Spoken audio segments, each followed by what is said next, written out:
غروب ہونے کے بعد سورج کہاں جاتا ہے؟ اس کے اندر ایک حدیث مبارکہ سماعت کریں اور اس کے بعد اس کا اگلا حصہ۔ اللہ کے نبی علیہ السلام نے ارشاد فرمایا کہ سورج روزانہ جب طلوع ہونے کے بعد غروب ہوتا ہے تو وہ اللہ کے عرش کے نیچے جا کے سجدہ کرتا ہے، اللہ کے عرش کے نیچے جا کے سجدہ کرتا ہے، اور فرمایا وہ سجدے میں رہتا ہے، اللہ تعالیٰ اس کو دوبارہ حکم دیتا ہے تو وہ سورج دوبارہ اللہ کے حکم سے طلوع ہونا شروع ہو جاتا ہے۔ اللہ کے نبی علیہ السلام کی یہ حدیث مبارکہ ہے کہ سورج اللہ کے عرش کے نیچے جا کے سجدہ کرتا ہے۔ اب اس میں دو تین باتیں ہیں کہ سورج وہاں پر اللہ کے عرش کے نیچے سجدہ کرتا ہے۔ اب ہمارے ذہن میں جو سجدے کا تصور ہے، اس کا مطلب ہے کہ سورج وہاں پر کچھ دیر کے لیے ٹھہرتا ہے، کچھ دیر کے لیے ٹھہرتا ہے، رکتا ہے، اللہ کے حکم کا انتظار کرتا ہے۔ جب اس کو اللہ کا حکم ملتا ہے وہ دوبارہ سجدے سے اٹھ کر کسی اور جگہ پر زمین کے کسی اور خطے میں طلوع ہو جاتا ہے۔ مطلب تو یہی سمجھ میں آتا ہے نا۔ لیکن دوسری طرف حکم کیا ہے کہ سورج جو ہے وہ قیامت تک بنا رکے مسلسل غروب ہوتا ہے اور طلوع ہوتا ہے۔ سورج رکتا نہیں ہے بلکہ یہ مسلسل غروب اور طلوع ہوتا رہتا ہے۔ اس کی زیادہ بحث نہیں کریں گے، اس کی دو باتیں ہم کریں گے۔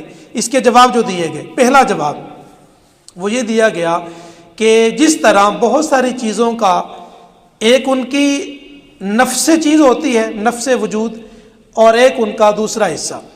مثال دی، مثال کے طور پر کہ حضرت جبریل امین علیہ السلام فرشتوں کے سردار ہیں، وہ ایک ہی وقت میں کبھی انسانی شکل میں آتے تھے حضور کی بارگاہ میں، اور اسی لمحے وہ اپنا جو ان کا حقیقی جسم ہے جو اللہ نے نور سے بنایا ہے، وہ نور کا جسم بھی ان کا موجود رہتا تھا۔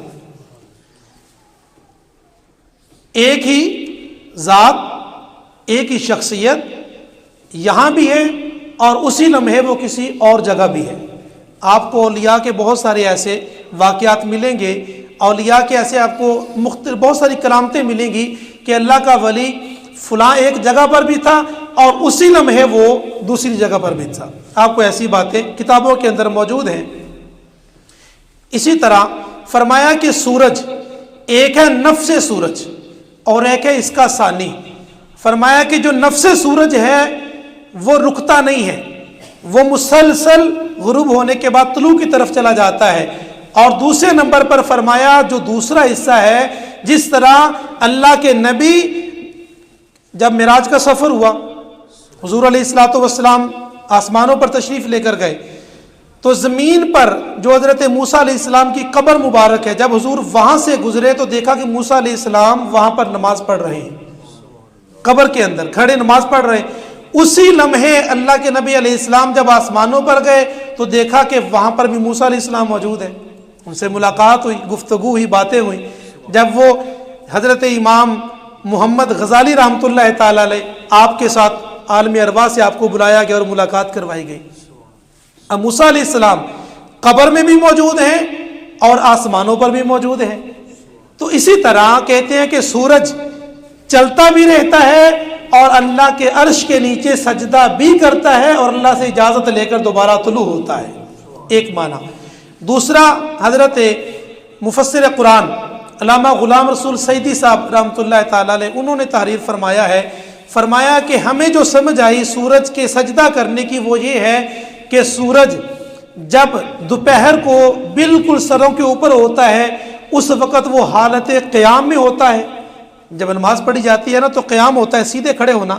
فرمایا جب سورج آسمان پر سروں پر ہوتا ہے دوپہر کے وقت وہ حالت قیام میں ہوتا ہے، اور جب غروب ہونے سے پہلے عصر کے وقت وہ جھک جاتا ہے، فرمایا وہ رکوع میں ہوتا ہے، اور جب وہ مغرب کے وقت غروب ہوتا ہے تو وہ اللہ کے عرش کے نیچے سجدے کے لیے چلا جاتا ہے۔ یہ سورج کے سجدہ کرنے کا جو معنی بیان کیا، تو فرمایا الشمس والقمر بحسبان، فرمایا یہ سورج اور چاند یہ اللہ تعالیٰ کے ایک مقرر کردہ نظام کے تحت چلتے ہیں، اور اللہ تعالیٰ نے جو ان کی منزل بنائی ہے، جو ان کا مقام بنایا ہے، یہ وہاں تک مسلسل یہ چلتے رہتے ہیں۔ اس سے آگے آیت نمبر 6 فرمایا وَالنَّجْمُ وَالشَّجَرُ يَسْجُدَانِ۔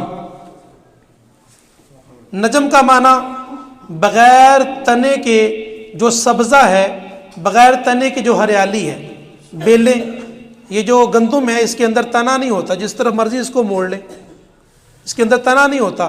اور بعض جو ہمارے پھل لگتے ہیں وہ بیل کے اوپر لگتے ہیں تو ان کا بھی تنا نہیں ہوتا. اور یہ جو گھاس زمین پر اگتی ہے ان کے اندر بھی تنا نہیں ہوتا، یہ نرم ہوتی ہے، ایسے نرم چیزیں. اور تنے والے وہ درخت ہیں جن کے اندر جن کا سخت تنا ہوتا ہے، جن کو آپ ہاتھ سے نہیں موڑ سکتے کسی بھی طرف. تو فرمایا وَالنَّجْمُ وَالشَّجَرُ يَسْجُدَانِ، بغیر تنے والی ہریالی اور درخت یہ اللہ کی بارگاہ میں سجدہ کرتے ہیں، یہ چیزیں سجدہ کرتی ہیں. قرآن پاک میں مختلف آیات کے اندر اللہ تعالیٰ نے ارشاد فرمایا کہ جتنی بھی مخلوق ہے یہ ساری کی ساری اللہ کی عبادت کرتی ہے، اور ہر مخلوق کی عبادت اپنے طریقے سے ہے. جب ہم سجدے کا ذکر کرتے ہیں، اب ہم نے کہا کہ درخت سجدہ کرتے ہیں اور یہ بیلیں، یہ گندم سجدہ کرتی ہیں. اب ہمارے ذہن میں تو سجدے کا تصور یہی ہے نا کہ انسان کا سر زمین پر جائے، انسان جھک جائے تو یہ سجدہ ہے. ہر چیز کا، ہر مخلوق کی جو عبادت ہے اس کے اپنے انداز کے مطابق ہے. علماء نے اس کی تفسیر کی ہے، فرمایا جو درخت ہیں یہ حالت قیام کے اندر ہے، یہ کھڑے ہیں، اور یہ پیدا ہونے سے لے کر ختم ہونے تک حالت قیام میں اللہ کی عبادت کرتے رہتے ہیں. فرمایا اس کے بعد جو چوپائے ہیں، جانور جو چوپائے ہیں، یہ حالت رکوع میں ہیں. ان کی حیت ایسی ہے نا، انسان تو کھڑا ہے نا، تو چوپائے کا سر جو ہے نا وہ درمیان میں ہوتا ہے. جیسے ہم رکوع جاتے ہیں تو ہمارا سر بھی ہماری کمر کے برابر آ جاتا ہے نا، تو چوپائے کا سر اس کی کمر کے برابر ہوتا ہے. فرمایا چوپائے، یہ جانور یہ حالت رکوع میں ہیں، اور یہ حالت رکوع میں ہی اللہ کی عبادت کرتے رہتے ہیں. اور پہاڑ یہ حالت قعود میں ہیں. اتحیات میں ہم بیٹھتے ہیں نا، ہمارا وجود نیچے بھی ہوتا ہے اور اوپر بھی ہوتا ہے، تو یہ پہاڑ جو ہیں یہ حالت قعدہ میں ہیں، یہ بیٹھ کر اللہ کی عبادت میں مشغول ہیں. اور فرمایا حشرات الارض، جو زمین کے اوپر رینگنے والی مخلوق ہے، یہ سانپ ہے، چیونٹی ہے، یہ چیزیں زمین پر جو رینگتی ہیں ان کے سر زمین کے اوپر لگے ہوتے ہیں. فرمایا حشرات الارض یہ ہر وقت سجدے میں اللہ کی عبادت کرتے رہتے ہیں.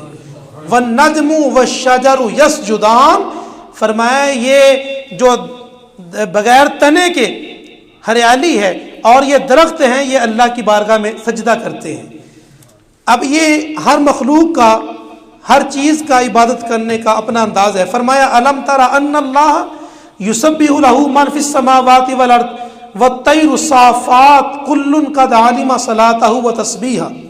فرمایا تم نہیں دیکھتے کہ ہر چیز جس کو اللہ نے پیدا کیا ہے زمین اور آسمان کے اندر، وہ اللہ کی عبادت میں مشغول ہے. اور فرمایا ہر چیز نے اللہ کی عبادت کا طریقہ، اپنی نماز اور اللہ کے ذکر کرنے کا طریقہ اللہ سے سمجھ لیا ہے. اللہ تعالیٰ نے ہر چیز کو اس کے، اب جو چیز ساکن ہے وہ اپنی جو عبادت اس کرتی ہے وہ سکوت کے ساتھ کرتی ہے. اب جو چیز حرکت والی ہے اس کی عبادت حرکت کے ساتھ ہے. انسان حرکت کرتا ہے تو انسان کی عبادت کا انداز بھی اسی طرح رکھا گیا ہے. اب جو چیز ساکت ہے، درخت ہیں، پہاڑ ہیں، یہ ساکت ہیں، یہ ہلتے جلتے نہیں ہیں، تو ان کی عبادت کا انداز بھی اسی طرح ہے.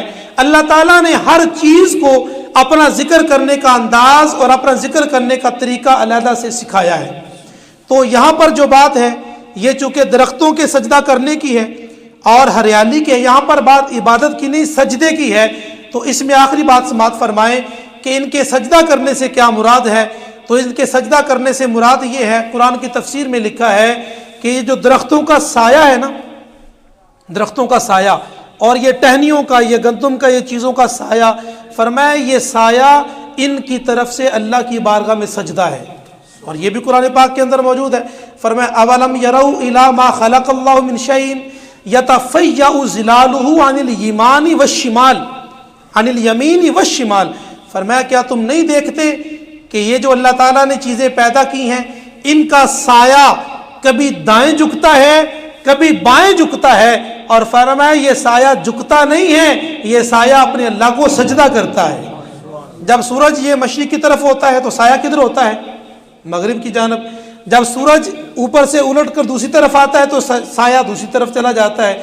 تو قرآن کے اندر ہے، فرمایا یتفیأ ظلالہ عن الیمین والشمال، فرمایا تم نہیں دیکھتے کہ ان کا سایہ کبھی دائیں چلا جاتا ہے اور کبھی بائیں چلا جاتا ہے؟ فرمایا یہ سایہ ایسے ہی نہیں ہے، اللہ نے کسی چیز کو بغیر مقصد کے بنایا ہی نہیں۔ فرمایا یہ درختوں کا سایہ بھی اپنے رب کو سجدہ کرنے کے لیے جاتا ہے۔